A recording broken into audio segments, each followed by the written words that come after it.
6 states in the United States vote in Democratic primaries. We're taking on A day of mobilizations in Venezuela. Citizens march in support of peace and against economic sanctions imposed by the United States. And China works to help other nations battle the spread of the COVID-19 virus as new cases inside their territory continue to drop. Hello and welcome to Telesur English. I am Estefania Bravo in Quito, Ecuador, and this is From the South.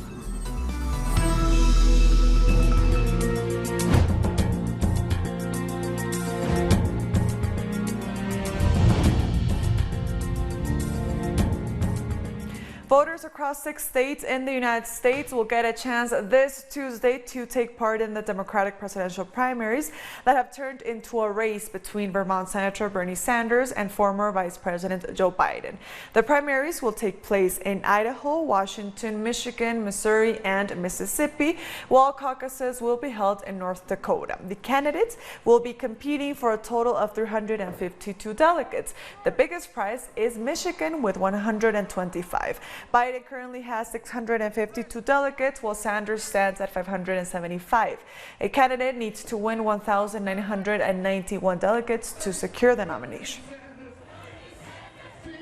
Both presidential hopefuls hit the campaign trail in Michigan on Monday. Here's what they had to say. You know, just over a week ago, the press and the pundits had declared this campaign dead. Then South Carolina spoke. Then Super Tuesday spoke. And the turnout was incredible. And now tomorrow, Michigan, Mississippi, Missouri, North Dakota, Idaho, Washington State, you will be heard.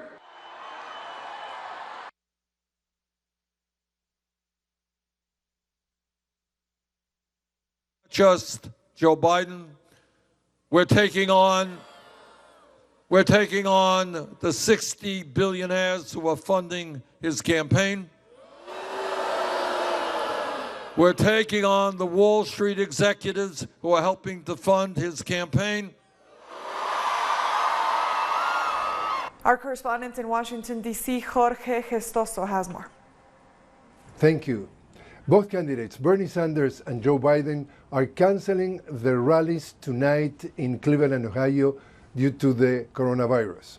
Also, the coronavirus is having an impact in the delay of the results that are anticipated is going to happen tonight in this mini Super Tuesday, where 6 states are celebrating primaries in the Democratic Party because many people were voting by mail rather than to attend the polling places.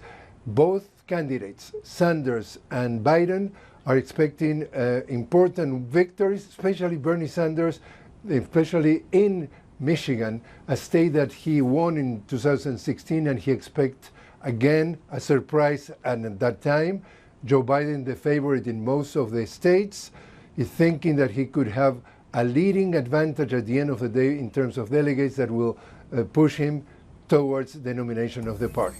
We go back to you now. We thank Jorge Gestoso for that report. Let's take a short break now.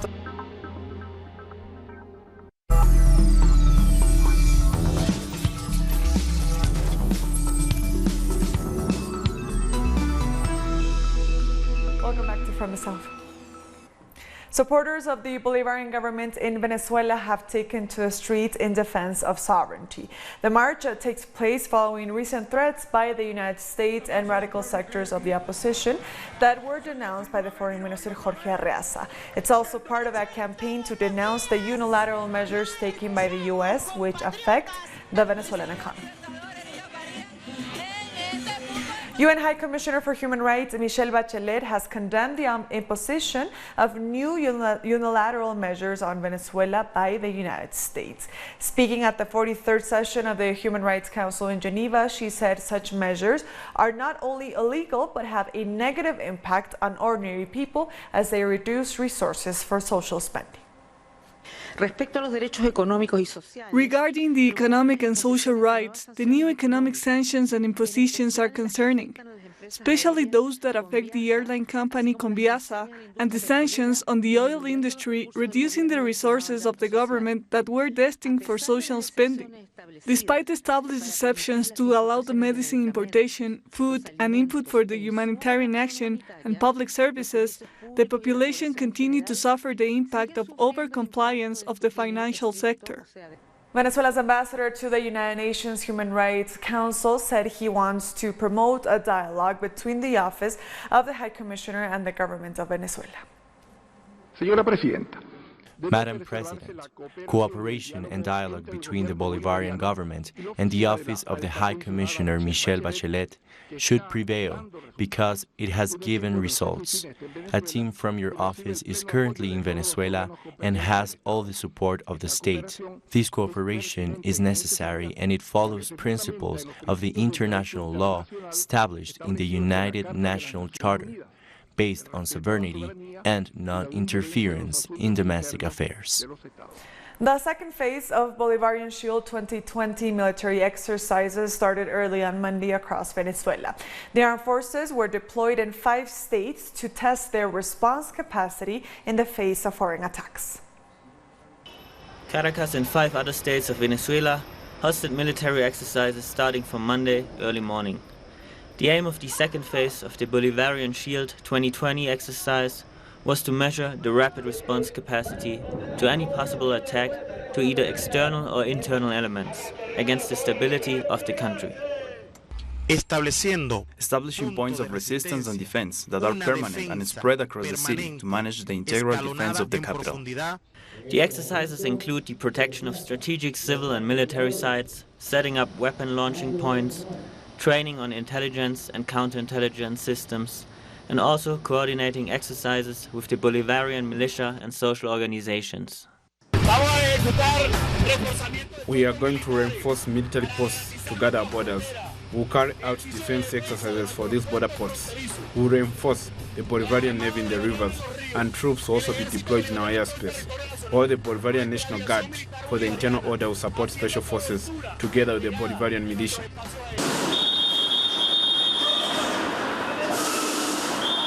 And at night, military exercises were also carried out on a road connecting the capital with the main seaport and the airport. The exercise included a simulation of a siege against Caracas and the government.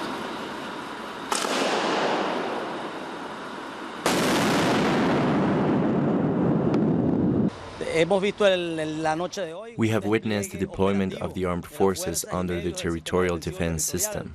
They were aided by state security agencies and put into practice all their training. We will remain vigilant and active to guarantee the sovereignty, peace, and safety of the country. Although the Venezuelan government's policy is to advocate for peace and practice diplomacy, the country constantly faces attempts of invasions by various groups alongside its border and also by the United States, which enjoys the support of Colombia and Brazil. The Bolivarian Shield 2020 military exercise also seeks to strengthen the military capabilities of Venezuela, which is based on the civic military unit, the Bolivarian militia, and the National Armed Forces. U.S. activist forced Elliot Abrams, the special representative for Venezuela at the Department of State, to flee an event at the Hamilton Society. Code Pink and other activists interrupted Abrams while on stage, accusing him of war crimes because of his co-effort and sanctions policy in Venezuela.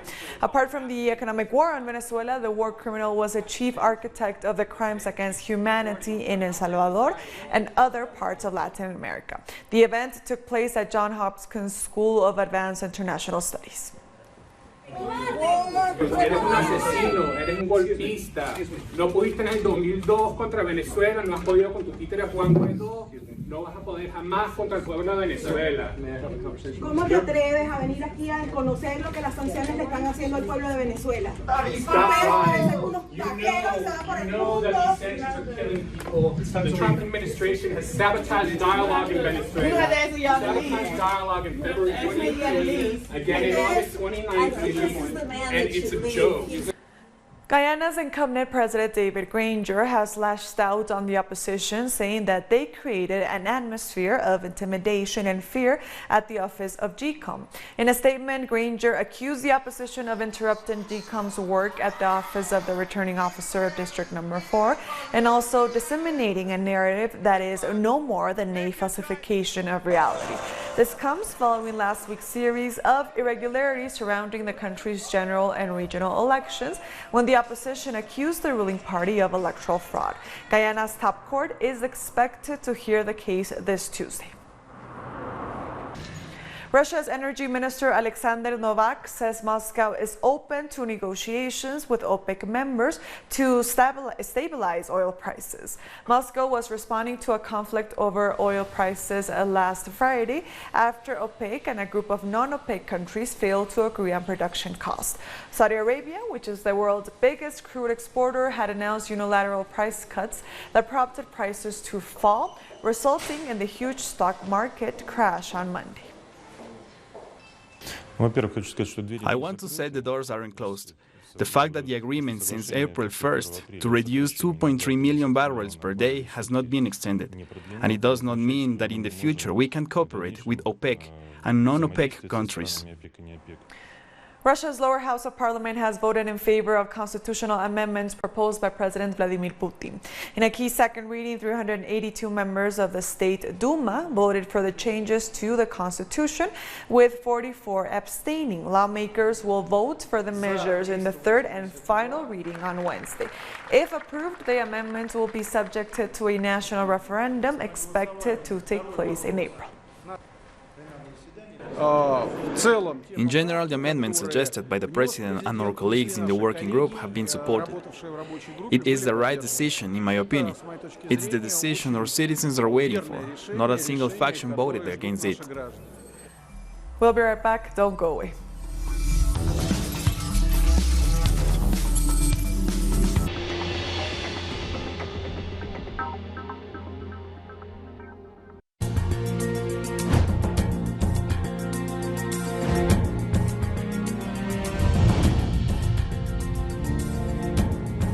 And now let's go back to the United States, where people across 6 states are voting in Democratic primaries. To discuss more about this topic, we are joined live by Carlos Azugaray. He's a diplomat and has a PhD in historical sciences and joins us from Havana. Hi, Carlos. Thank you so much for joining us.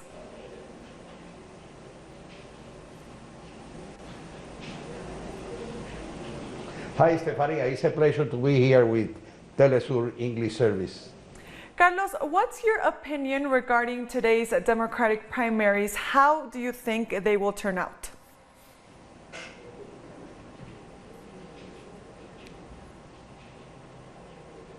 Well, I think it's looking like Biden will continue to extend his advantage.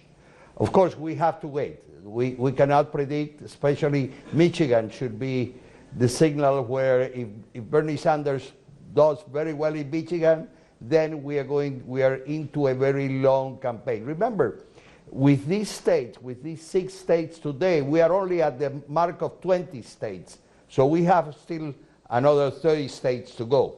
So we have to keep our minds open. But of course, it's very important for Bernie Sanders to do today very well, because he did very well the first 3 dates. Then Biden did very well in South Carolina and Super Tuesday. This is kind of a minimal Super Tuesday, so it's going to be interesting. Now, Carlos, do you think it's actually possible for a Democratic candidate to win the upcoming presidential elections?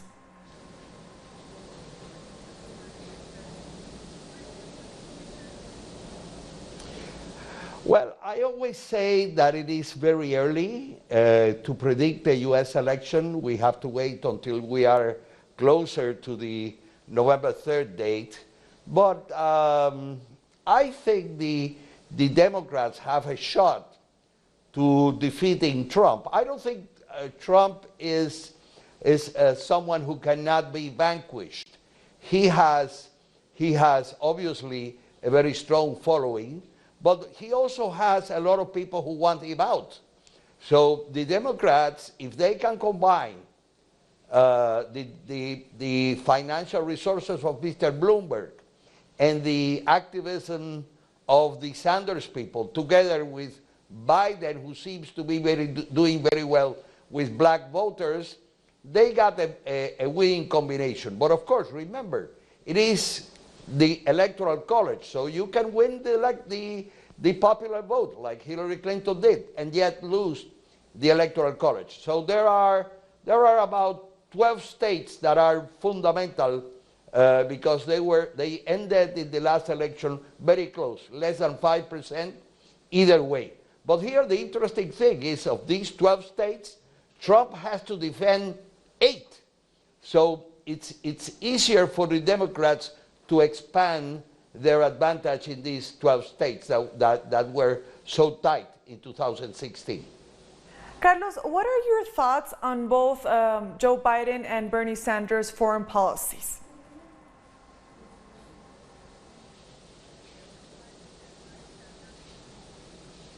Well, obviously, it's much better for everyone if the foreign policy of the United States would be similar to what Senator Sanders is saying. Obviously, he's ready to make a self-criticism of what the United States has been doing in Latin America. It's obvious that his position is closer to what I would think the mainstream in Latin America, the people who want the emancipatory processes, the liberation processes to continue in Latin America. It's obvious. I think Sanders would be much better. But bear in mind this, given what Trump has done in Latin America, supporting all these right-wing presidents, Bolsonaro, Piñera, Duque, Lenin Moreno, Biden would probably be better. Of course, the big issue for Biden is what is he going to do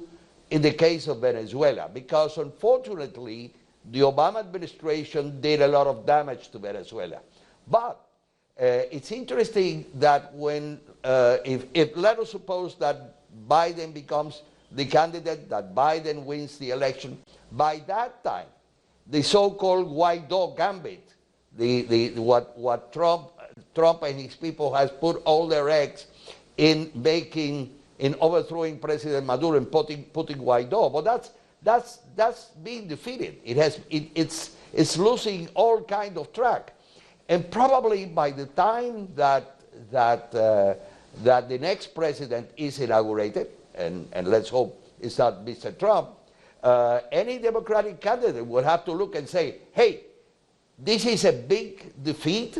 The Venezuelans came out on top.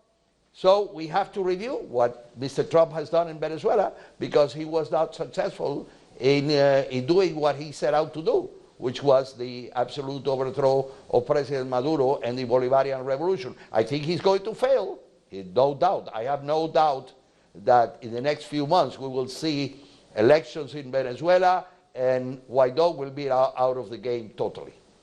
Carlos, we thank you so much for your time for Telesur English. We hope to speak to you very soon. We've been speaking with Carlos Alzugaray from Havana. Moving on. Jamaica has confirmed the first case of the COVID-19 virus in Kingston.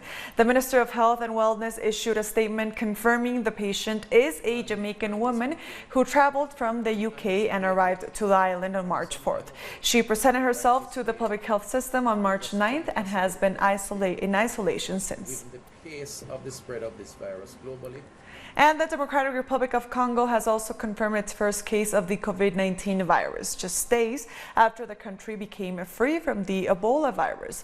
The DRC has become the 11th African country to record a case. Dear compatriots, we have just been informed by the appropriate authorities of a first confirmed case of coronavirus COVID-19 in the Democratic Republic of Congo, specifically in Kinshasa. Indeed, he is a 52-year-old male, a Congolese national residing in France. As the COVID-19 virus has spread to over 100 countries and the threat of a global pandemic looms closer, China has started to offer its help to other nations in the fight against the outbreak. Accused for allegedly being the source of the novel coronavirus, China and its people have been the victims of racism, xenophobia, and even isolation. But now, as the Asian giant gets closer to containing the outbreak, it is offering experts, knowledge, and even supplies to help the international community. The virus knows no borders, and helping others is helping ourselves. China will continue to collaborate with other nations in their fight against the outbreak. China has shared its experiences with the European Union, Azerbaijan, Belarus, Armenia, and Turkmenistan. The government has sent experts to Iran and Iraq, and medical supplies to South Korea, Japan, Pakistan, and some African nations. China will also donate $20 million to the World Health Organization to reinforce the global fight against COVID-19. The donation to the WHO came in response to a call made by the Organization for International Help. We want them to continue using their knowledge and to continue coordinating the global fight against the outbreak, especially when helping medium-sized and small countries that have weak public health systems. With over 100,000 people infected across the World Health Organization has warned that the possibility of a global pandemic is real. Nonetheless, it has made a call to avoid panic and to respond to the outbreak in a scientific and rational manner, just like China did 2 months ago. Now that the virus has a foothold in so many countries, the threat of a pandemic has become very real. But it would be the first pandemic in history that could be controlled. Of the 80,000 reported cases in China, more than 70% have recovered and have been discharged.